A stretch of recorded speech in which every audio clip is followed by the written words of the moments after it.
Good morning, aquarium fans. Just going to have a look at servicing the FX6. This is, in my opinion, probably the best way to set up the FX6. Everybody who I've spoken to in the aquarium hobby rates this filter. Some people even refer to this as the Ferrari of canister filters. Certainly is a very good high performance filter, but has a couple of drawbacks, a couple of things some people don't like about it. There's a couple of things that I've come across that cause me a bit of hardship sometimes, but these videos are intended to help you get over those things, and hopefully some of you guys will take some of this information, put it to good use. Of course, go and get yourself an FX6 if you want to get one, and effectively move on with your hobby. So again, like I say, this is just a short video or a collection of videos. You'll have to excuse me, I'm not a computer whiz or anything like that. I don't possess any editing skills. So just going to be stopping a couple of the frames of the video and pausing it, and then carrying on from there. So it might be a bit jumping, a bit jittery, so apologise for that, but we are where we are. So what I'm going to show you is how we're going to be utilising the different types of media within the FX6 we're going to be using. This is my own personal setup, the way I do it. Certainly has some fantastic effects. If you check out Aquarium Obsession online, if you have a look at my other videos, if you have a look at my Facebook page, you'll see that, you know, the water is absolutely bang on, crystal clear all the time. I've got tons of bogwood in there. I've got quite a few messy cichlids in there as well. But we'll have a look at the tank later on in this video. So what I'm going to do is I'm going to show you exactly what I'll be using, and then we're going to go through and show you how to set it up. Now, I've got two of everything because I've got two FX6s, so not all this is going to go into one filter. So first of all, we've got this is the,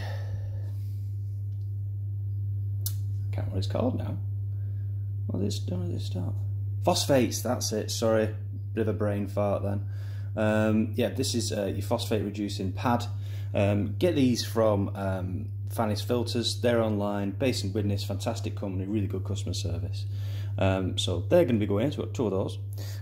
These are the nitrate, sorry, beg your pardon, ammonia reducing pads. Again, two of those. So that's going to go in. And these are the nitrite reducing pads. Tried a couple of these. I say they come in packs of 3. I've already got one in the filter already, and the results are very good. I didn't want to chuck everything in case it caused an imbalance in the tank, and obviously the size of the tank, sometimes it's a bit more difficult to get it back the way it should be. So further on from that, so that's again chemical stroke mechanical polishing pad. These are quite thick, but once they get in there, they do go quite compact. Again, we'll show you those in the video very shortly. This stuff is called C3. Now this reduces your nitrates. Really good quality stuff. I've bought these bags off Amazon. These are 180 parts per million, micron bags. Seems to work really well. At first I put pretty much all the media into one bag, which packed it out. It was almost like a football. But now I've split them into 2 bags. It seems to work a little bit better. It's getting a bit more flow around it. This is, again, chemical filtration. So this is a resin media called Purigen. Again, if you've been in the hobby a while, you may have heard of it. Again, I made a bit of a mistake last time. I have about 800 to 1,000 mil of this stuff knocking about now. I always regen it because you always get plenty of use out of it. It's dead simple to do, providing you follow the steps that I've outlaid on my my Facebook page. Really good stuff. Quite expensive, but pretty good stuff either way. Again, gone into the 180 micron bags. Again, I put it all in one bag. Again, it was like a football. Didn't do a great deal, so I've split it up into bags. So we've now got 2 bags. So just allows the, I don't know if you could see that in the video there, the actual media moves around in the bag. So I'm assuming when it's in the filter, it's getting a little bit more absorption qualities out of there. So yeah, after I've made a bit of a mess, I'm going to just pause the video for the time being, and then we'll get back into it. Stay tuned. Right, so we're back again, back at the filter. Just release the pressure from the actual filter itself. So as you can see there, both the valves, inlet and exhaust valve on there, are closed. Utilising the drainage system and actual filter as well. We'll come back to that point in just a moment. Nice big bucket, stick all your water in there. We're going to use that to wash out the sponges afterwards.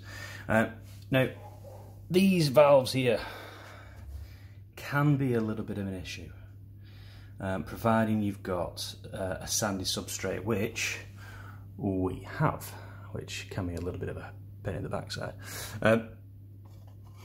What can happen is your filter can suck up the sand. It collects in the bottom of there, you drain it off, the sand passes through that valve there, you close the actual tap, so you close that, and it slowly starts to grind away the actual seal that's behind there.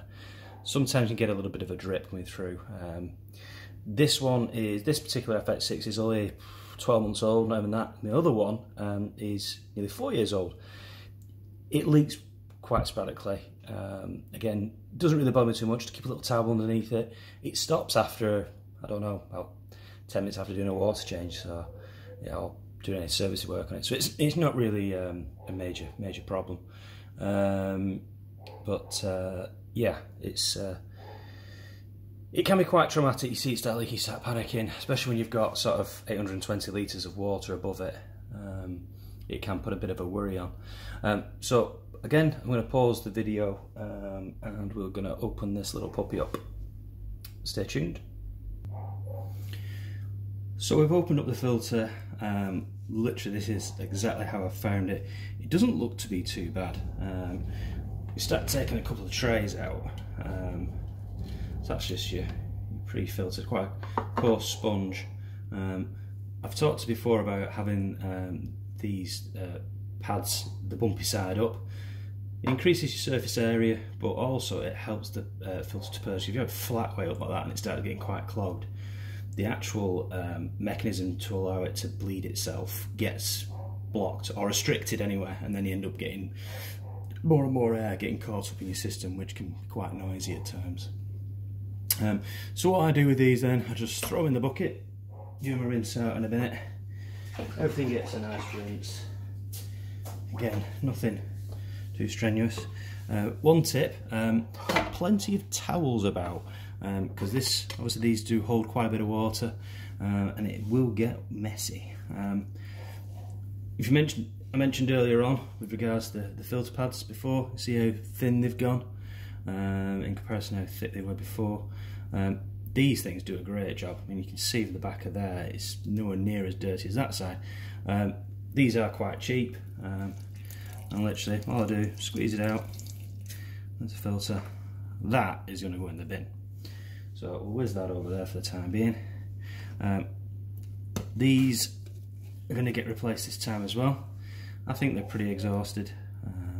We've got plenty of them anyway, so it's that can go in the bin as well. Let's give it a quick squeeze out. So throw that.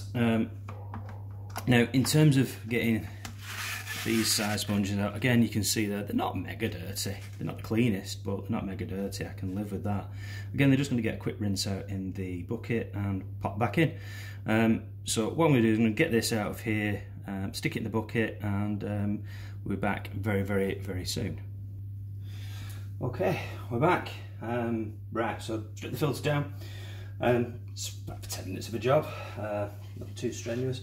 Just looking at the Purigen, as you can see there, it's quite dark. I've had it dark on that before, but if you compare it against a freshly regenerated bag, you can certainly see the difference.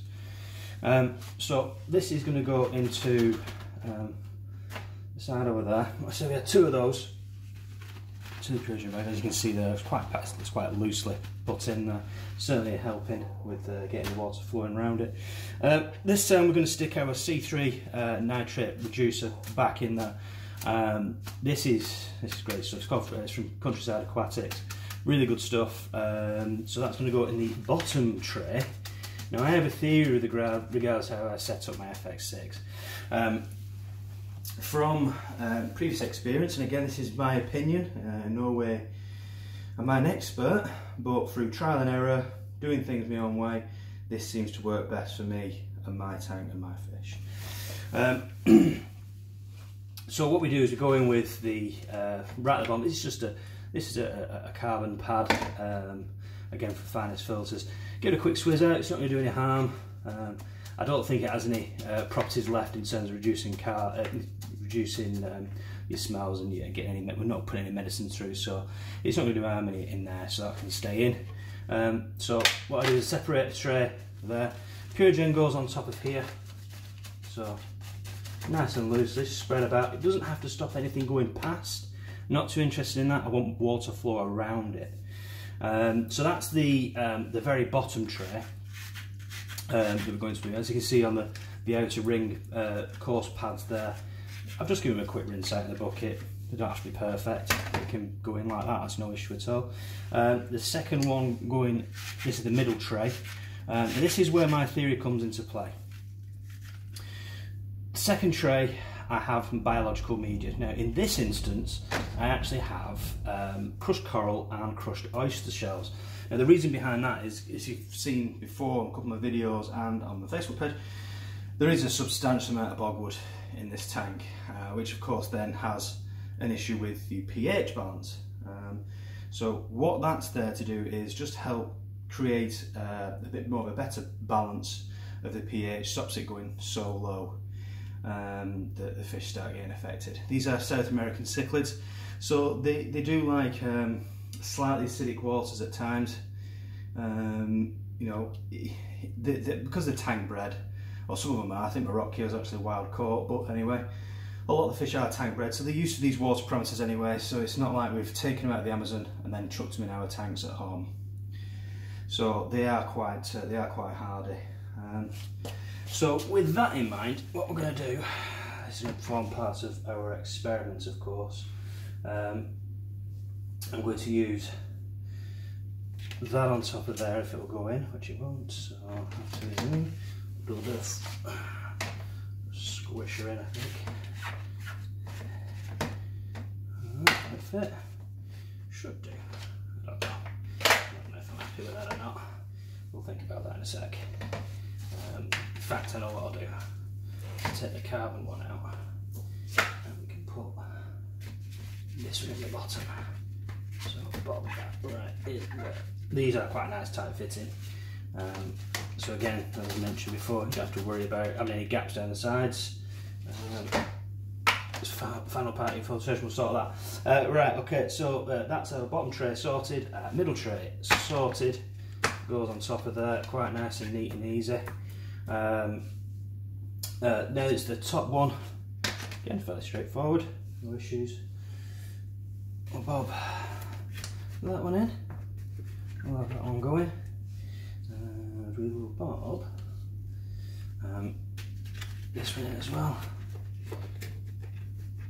getting quite tightly packed. Bob our fresh polishing padding, on she goes. And on that goes. So that's that sorted. Bit of a juggle about, but we've sorted that, that's no issue. So we'll throw this back together now and get it all set back up, get it all plumbed back in. I'll show you my bleeding procedure. It's a bit different to the way other people do it. Is it the right way, is it the wrong way? Who knows? It's the way I do it, it seems to work for me. So we will be back very, very shortly. Let's pause the video again. Okay, final bit of the video, I promise. I know you guys have been patient watching me do this, and again, my editing skills are the best. However, towel always comes in handy. Things are nice and clean and neat. So if you can see that on the video, I've actually connected. I'll just move you. Just one sec. There we go. Connected the in, left the out off. Now this is where a bit of experience comes from with the FX6. Again, you can just plug it all on, open everything up. It makes a bit of a mess in the tank. Everything will come puffing out. This is the way I like to do it. Fairly straightforward. You have to have a keen eye, keen ear, and have good reflexes. So again, with a tank of this size, there's not room for error. So we'll open up the in. You can hear it filling. And you listen for the air coming out of there. I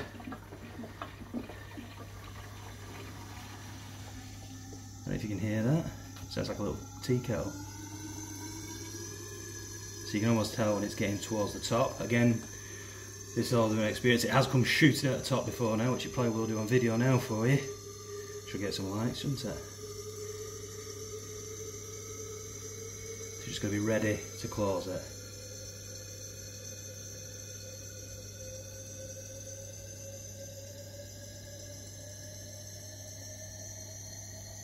So that's as close as I'm going to go with that. So we'll get the next bit in.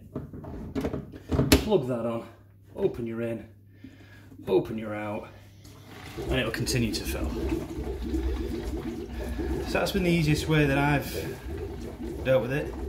As you can hear, and you'll be able to see now, there is quite a bit of stuff coming out now, but the little wires will chomp all that up.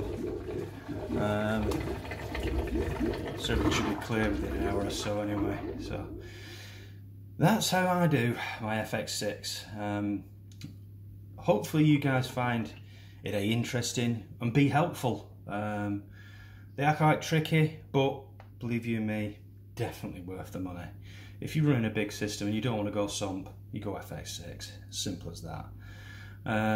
So yeah, thanks for watching, and I'll probably have an update video on the next couple of days once everything's cleared off, everything's all settled down again, and I'm happy with everything. I'll do another update video. Thanks very much for watching, and enjoy the rest of your day.